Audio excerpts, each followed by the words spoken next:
Are we at the wrong grave? I feel like we're at the wrong grave. Hold on, let me check the map. Come on. Every second you waste is done doing what we just did. Oh, wait, I see the problem. Our grave is at least 3 more down. Well, come on, guys. Time's a-wastin'.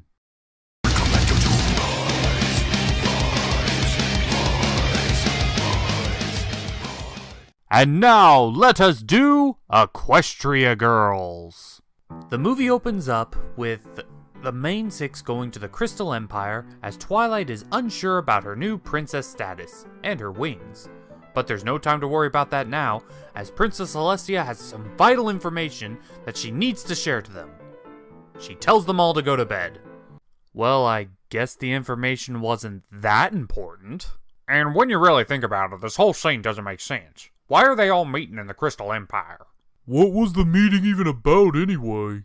And wouldn't it have made more sense for them to all meet in Canterlot to begin with? I mean, it still would have been weird that she sent them all to bed right after they arrive, but at least the setting would have made a little bit more sense.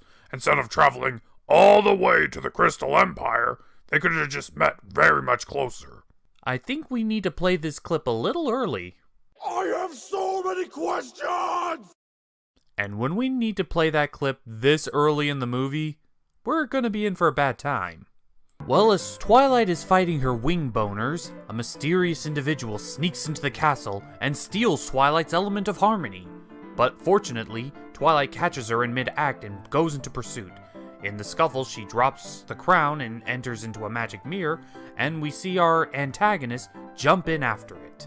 And if I played my I have so many questions meme every single time I had a question in this movie, we would be here all day. So I'm just going to sum it up. This movie has a lot more questions than it does answers. Well, we get some background on our thief as Celestia explains that she's Sunset Shimmer, a former pupil of hers. But when she didn't get the power that she wanted as quickly as she wanted, she went into self-imposed banishment through the mirror.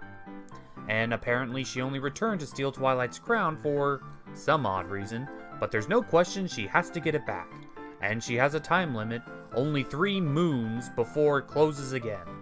So Rainbow Dash and the rest of the main 6 charge forward, but for some reason Celestia stops them. Why? Why would her having her friends with her to help her out be a bad thing?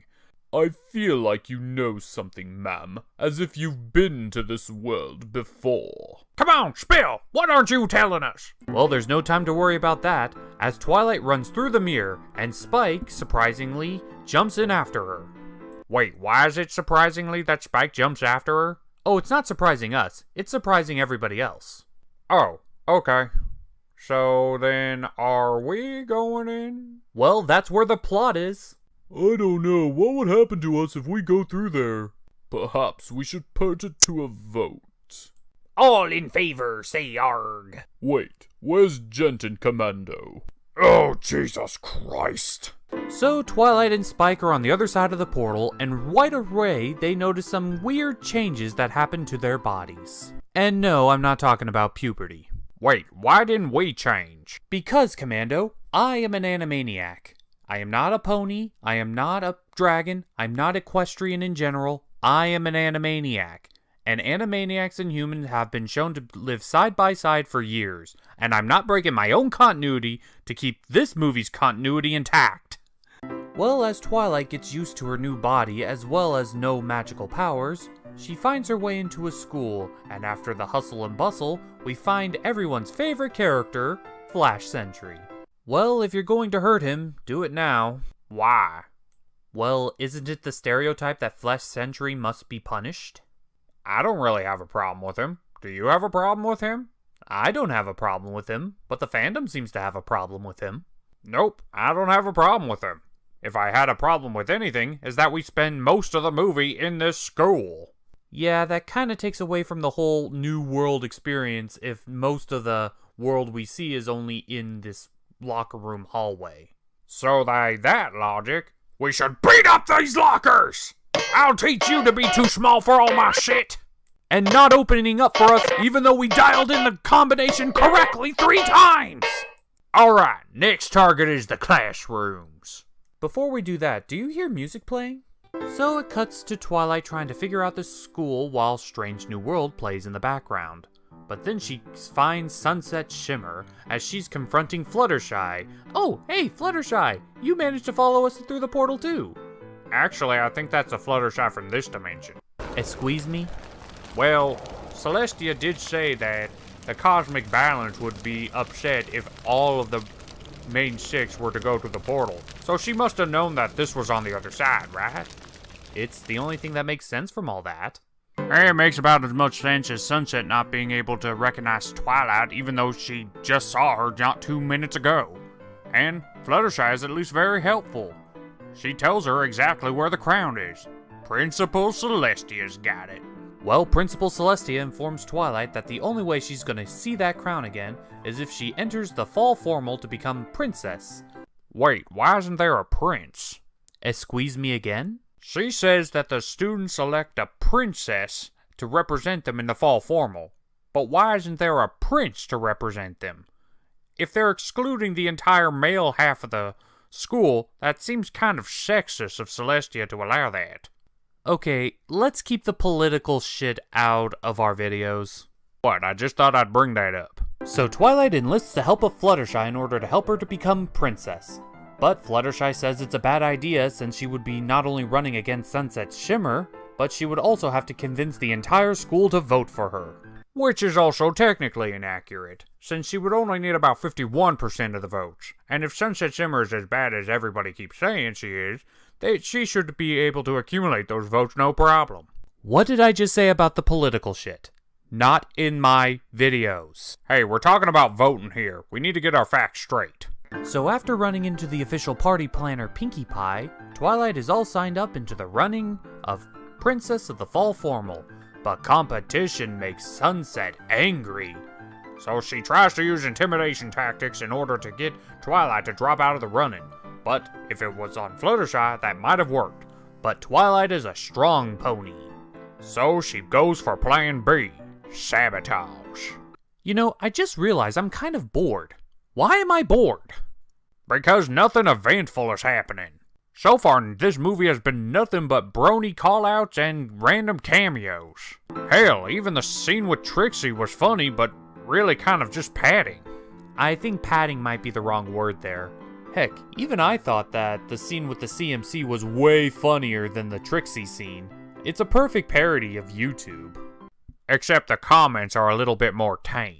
So while Twilight is doing research on the school while Snips and Snails are recording her embarrassing moments, Twilight discovers a yearbook, which, surprise surprise, her former friends were actually friends in this world as well, but something driven them apart, and Twilight couldn't figure out why.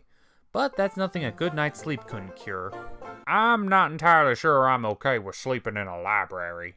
Just make sure you don't have two shadows and you'll be fine. Wait, did you just make a reference to... So Twilight wakes up with a spring in her step, ready to win some votes. Unfortunately, life only presents her with the booby prize, as Rarity, as well as the other members of the main six Twilights met so far, shows her a video of Sunset sabotage. But thankfully, all of Twilight's friends are ready to help her out, but not necessarily work together to do it. Yeah, these girls are at each other's throats. What the hell happened between these five? Apparently, Sunset sabotaged their friendship. Okay, why and how? I chalk it up to piss poor communication skills. Ah, so your typical episode of MLP. All their problems could be solved if they just talked about it. So with Twilight unifying the main six, Rainbow Dash included, we then work on strategy and... Oh, wait, yeah, you're still a thing. Again, I have really absolutely no problems with Flash Sentry. Yeah, me neither. Why does the fandom hate him so much? Hey audience, could you explain this to us? Cause we really don't understand. So it's back to a strategy meeting. Now obviously, since the main six are so diverse, each one of them could work on getting that one aspect of the school to vote for Twilight, using their own specialties and influences, right? Nope, they decide to go the route of Flash Mob. What?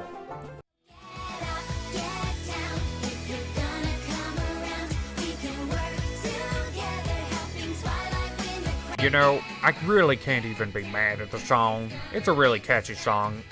Yeah, and it's easily hands down the best song in the movie. The problem is, it doesn't fit anywhere in this movie. Now, if they would have played this song in the background while they talk to all the different communities and get them to vote for Twilight, that would have made this song fit a lot better, and there wouldn't be as much of a problem. But this movie wasn't set up to be a musical, so the fact that they have the main six singing just feels out of place in this world. It's a good song. It just breaks the continuity that the show already established. So, feeling that Twilight's gaining some momentum, Sunset tries another sabotage tactic by destroying the dance in the gymnasium, so she could blame Twilight. And of course, Vice Principal Luna believes her. But Flash Sentry steps in at the last second to clear Twilight's name. Congratulations, Flash Sentry! You proved your worth. Here, have a cookie. Well, unfortunately, with the dance destroyed, they have to put off the dance for another day, which of course doesn't sit well with Twilight, as the passing of the moon will happen, and she'll be trapped in this world for an undisclosed amount of time. So Spike encourages Twilight to be honest with her friends, and just tell them why the dance needs to happen tonight. You're from an alternate world and you're a pony princess there, and the crown actually has a magical element embedded in it that helps power up other magical elements, and without it, they don't work anymore, and you need them to help protect your magical world. And if you don't get the crown tonight, you'll be stuck in this world, and you won't be able to get back for like a really, really long time. Are we sure that that's not our Pinkie Pie, and not the one from here? So with the talking dog as good evidence to vouch for her story, Twilight and the main six work together in order to get the dance ready for tonight, and the rest of the school helps out as well, and it's pretty much guaranteed that Twilight's going to win. So what are the stakes here? Well, the competition is an egotistical bitch that everybody hates and wants to take down a peg, and here we have an alternative option that everybody likes and wants to see victorious. So in other words, this is a war without conflict. So it kind of makes you wonder what they're going to do for the final act. I'll give the writers credit, it's keeping me guessing. So after a quick montage of the main six going, "This is our big night," even though it's technically Twilight's big night, not the rest of the main six's big night, we finally arrive at the fall formal, and surprise, surprise, Twilight has won with a landslide victory. You know, I kind of wanted the finale to be Sunset sabotaging the election. That would have been a lot more interesting and a final stand on her part. Unfortunately, the Sunset in this movie really isn't as smart as she was in the other movies. Nope, Starlight's actual plan is to capture Spike and lure Twilight to the portal where she gives Spike back and threatens to smash the portal with the hammer. Do you want to explain why this plan is stupid, or should I? I think the collective internet has done enough trying to explain why this plan is stupid, so let's just move on. Well, Twilight calls her on her bluff, and thus the crown is secured. But then it turns to a massive game of keep away, and, surprise, surprise, Sunset gets the crown at the very end. But when Sunset uses the crown, it transforms her into a cartoonishly bad supervillain? I honestly don't know what to call this thing. Stupid. I call it stupid. This is the climactic finale. This thing is the climactic finale. There is nothing threatening about this look. They have done so much better with Discord, Queen Chrysalis, and Nightmare Moon herself. And this is the main bad guy of this movie. You're right, this kind of silly. So Starlight reveals her evil plan is to use a brainwashed army of teenagers to attack Equestria. Now, many bronies have called out this plan at being stupid and wouldn't be able to work because of what's on the other side of the portal. But this time I wanted to do something different to figure out how this plan could work. Commando, would you explain tactics? Well, this plan seems stupid on the surface, but there are a few ways it could possibly work. Well, for starters, we have to look at the element itself. As we've seen in later seasons, the elements of harmony aren't necessarily tied exclusively to the main six. It seems anyone who represents the pure element of that particular element, no matter if they be good or bad, can use the element of harmony as their own. So while that form may be goofy looking, it's definitely possibly the most powerful form we've seen to date outside of the strict elements of harmony itself. So even with the three princesses standing guard outside of the gate, there's no guarantee that they could overpower an element of harmony. And as we know, the element of magic is the source of power for the other 5 elements of harmony. So there's no guarantee that the other elements would work in this situation as well. Now, as far as the Royal Guard itself, well, we've seen time and time again that the Royal Guard is about as useful as a sack of potatoes. So there's no guarantee that they would be able to be ready for an outside threat, let alone a threat that's coming within the castle itself. So if nothing else, Sunset definitely has the element of surprise. But again, I can't prove any of this to be fact, since this is all theoretical military tactics, not an actual strategy. So with that, I bring it back to you, CG. So Twilight and her friends make one last stand against Sunset Shimmer, and somehow, each one of the main 6 of this world is able to channel the magic of the element of harmony through them, and create a magical rainbow beam that blasts Sunset Shimmer back to normal. And even though we didn't believe it at the time, she's genuinely repentant about what she had done, and faces the consequences of her actions. But me personally, I don't think she's faced enough consequences for what she did. Repairing the school door is one thing, but I think she needs more consequences for all the shit she put this world through since she arrived. So how are you gonna fix this? Well, I got a baseball bat right here, so I'm just gonna club her in the knee. Okay, just don't rough her up too bad. Remember, we do like her in the other movies. 10-4, good buddy. So, Twilight has successfully regained the element of harmony, and after a quick goodbye from her newfound friends, she returns home with a newfound confidence with her princess abilities. We get one awkward scene with the Flash Sentry of the Pony Universe, and the movie comes to a close.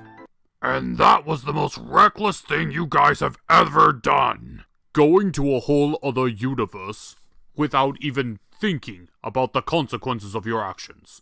What was going through your heads? Well, I was thinking I was gonna have a good time, but all things considered, it was kinda boring. Yeah, it mostly felt like a standard episode, just increased to a whole hour's length. And the plot itself left a lot of holes in it with questions that just could not be answered. I wouldn't say could not, I think it would be would not answer. And even though the movie stressed how important the dance was, it really wasn't all that important.